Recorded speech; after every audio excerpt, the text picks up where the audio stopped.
Hey everybody, Jeremy M. West Esquire here, and this is the Phantom Menace Anti-Cheese Edit commentary video. Let's get to it!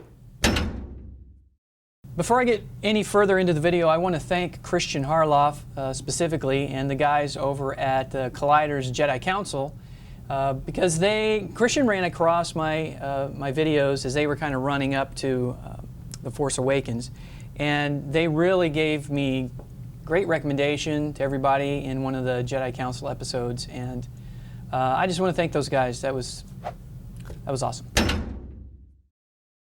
right, so the first thing we want to get to is, who am I? I am a nerd. I grew up loving Star Wars. I saw the first movie in a theater in '77. I was 6 years old.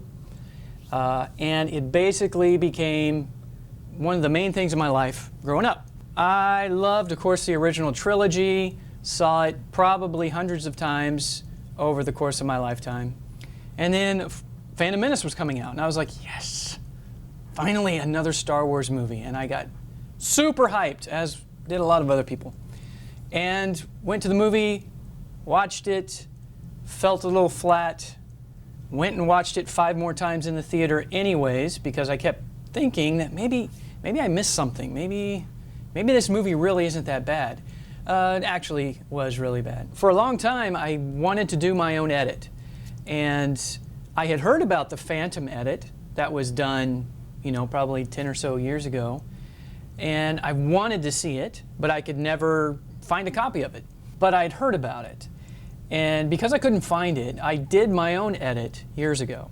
I'm not any of the the West Coast or the East Coast Phantom Menace editors, nothing to do with that. But I did make my own cut of the film about 10 or 12 years ago. And it wasn't very good, and I basically took Jar Jar completely out of the film. I took almost all of his dialogue out, and he just kind of appeared in scenes, and it didn't make any sense.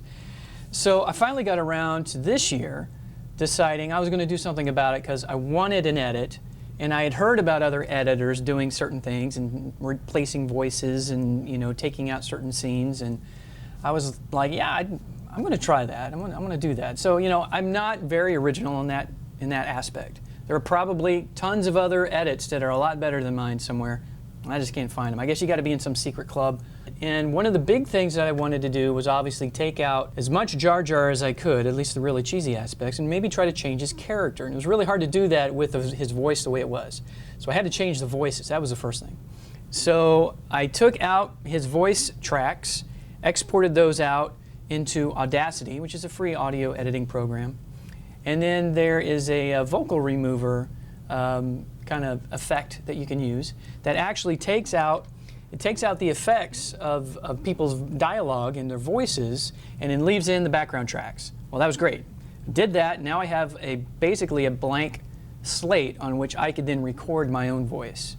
And so that's what I did. Not only did I change a lot of the actual dialect and put in an alien language and subtitle it, but I also wanted to change what they said, especially in the case of the Nemoidians, because I never really liked how they were portrayed. It didn't make a lot of sense. It kind of felt like they were really these dumb, gullible kinds of guys. But I kind of wanted to switch that a little bit and make them more dangerous, I guess is the word I'm looking for, and not so much a puppet as more alongside a partner with Sidious, and that was the main point of that. All right, so one of the main questions I get in a lot of the commentary on the videos is, what does anti-cheese mean? And I really don't think I can tell you what anti-cheese means. I think I need to show you. Uh-oh. We lost the transmission, sir. That will hold them. Excuse me. You are in big doo-doo this time. That doesn't compute. Wait, If we can't get the shield generator fixed, we'll be sitting ducks. Huh? All right, so clearly, that is cheesy. And there is a difference between campy fun humor and cheesy fun humor. What we got in the original trilogies, a lot of that was campy fun humor, just like this. Sorry about the mess. Lock the door. And hope they don't have blasters. That isn't very reassuring. Everything's under control. Situation normal. Too short for a stormtrooper. What an incredible smell you've discovered. We don't get any of that in the prequels. What we get is a lot of cheesy humor, kind of slapsticky, really corny stuff. And it didn't play, it didn't feel like Star Wars, it felt like I was watching a Saturday morning kids show.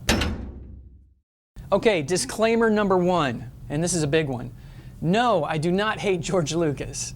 I love George Lucas. George, thank you. Thank you for the world that you created. Thank you for the characters that you brought to life.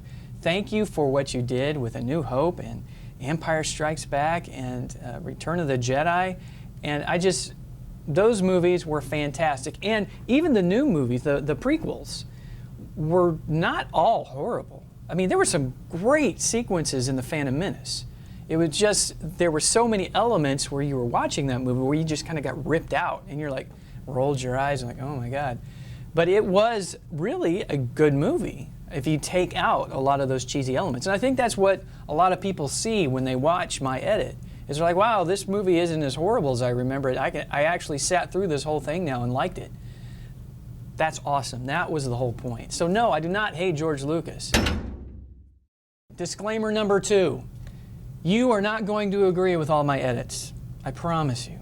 No one would edit the movie the exact same way that I did. That's okay. I think one of the things that it shows is that, you know, people are really, really passionate about Star Wars. Some people got really upset if you take out this scene or that scene, you know, or really upset if you left this other scene. It's because we all have differences of opinion. I cut this movie the way that I wanted to see it. And some people liked it, some people hated it. That's cool. And if you disagree with me, let me know in the comments. You know, just don't be a dick. All right, that's enough of that nonsense. So let's actually get into the cuts themselves, okay? The first thing that came out, or that was changed, was the vocalizations of the Nemoidians. And I was among the people who really felt that, you know, it was borderline offensive, you know. So that was the first thing, is to change their voice. Now you'll notice that the first Nemoidian that speaks is when the ship is flying towards the main ship, and they're asking for permission to land. And you notice that the Nemoidian does not speak in the alien dialect. However, I did take his voice and pitch shift it down, make it a little bit deeper. And I felt that it was something that they could do when they were trying to be diplomatic, right? And so when they were extending a courtesy to a ship and landing, they were using English and they were being diplomatic in that respect. When later on they're talking to Padme as the Queen, they don't address her in English, they address her in their native tongue. And kind of as a show of disrespect, like they're not even going to take the time to speak in her language, they're going to speak in their language because they don't respect her. All right, the other thing that really annoyed me about the prequels were the way that the battle droids and even the super battle droids, their dialects were handled. And again, it was, you know, it was kind of this, it made them seem like they were just really dumb and bumbling. And even there was one line in particular where the battle droid was in the hangar with the ship, and Qui-Gon comes in and he's like, "Halt, where are you going?" And Qui-Gon says, "I'm going to Coruscant." And the battle droid's like, that does not compute. I'm like, oh my God. Seriously, did these robots get lifted off of the set from Lost in Space? Because that is exactly something I would expect to hear from Lost in Space. So that kind of stuff, you know, and then they were kind of childish in the way they would talk to each other, and oh no, boo. And so I just had to take some of that stuff out. Now let's get to the main thing that people notice here about this edit, and that is the changing of Jar Jar, right? So we had to change the voice. The voice was just god-awful. We had to also change a lot of the, you know, his scenes. We had to cut out a lot of stuff, including the trip to the Gungan underwater city. I cut out the Gungan underwater city because it didn't make sense why the Jedi would waste time doing that, right? The primary goal for them to get off the ship was to get to the Naboo to warn them. But instead, they find this weird frog creature in the woods, and he convinces them to go diving down to the bottom of, a very deep lake to an underwater city. For what purpose kind of escapes me even to still today. I mean, if that was your mission to get there, then get there. And because of that, and because it was just so much Jar Jar in that scene, and he even had like the stuff with Boss Nass and shaking his jowls, and you know, you had Captain Tarples coming up, and Yusa and Big Doo-Doo this time. When I heard that, I knew the movie was doomed. Yusa and Big Doo-Doo this time? All right, so the other thing I had to do was change the pitch of Natalie Portman's voice when she was playing the Queen, because for some reason, they decided to take her voice and drop it down 2 steps to make her sound like more deeper and more regal, and then also talk in a very horrible fake British accent. I couldn't do anything about the British accent, sorry. But I did pitch shift her voice down whenever she was the Queen. I guess that's one of the things I just really didn't understand, was that whole ruse, that whole, let me be the Queen sometimes and then I'm going to be the handmaiden other times. And then you get that really awkward scene on the ship where the decoy Queen forces the real Queen to go clean up R2-D2. That just seemed very odd to me. In fact, that's why I took it out.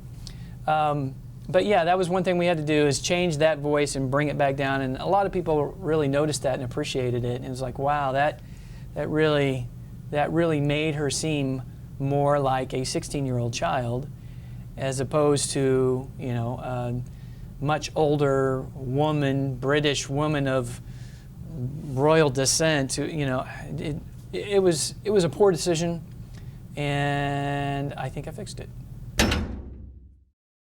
Okay, this one caused a lot of controversy when I did my first edit, which was this, from the standard def source material I was working with. And that was the scene in Watto's shop where Anakin says, "Are you an angel?"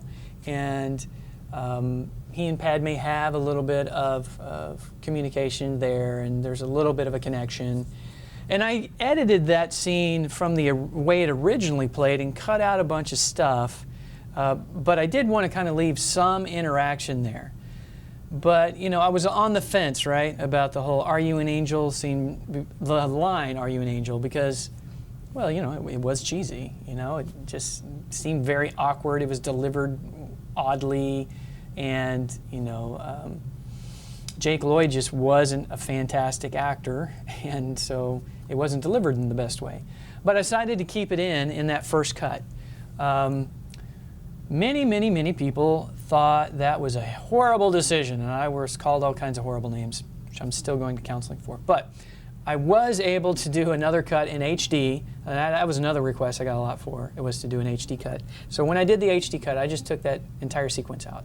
So I took out a lot of that cheesy stuff with Anakin and Padme talking, and just poor delivery, poor lines. And then it also took out a lot of that really bad comedy stuff with Jar Jar, like getting kicked in the nuts by the droid. I mean,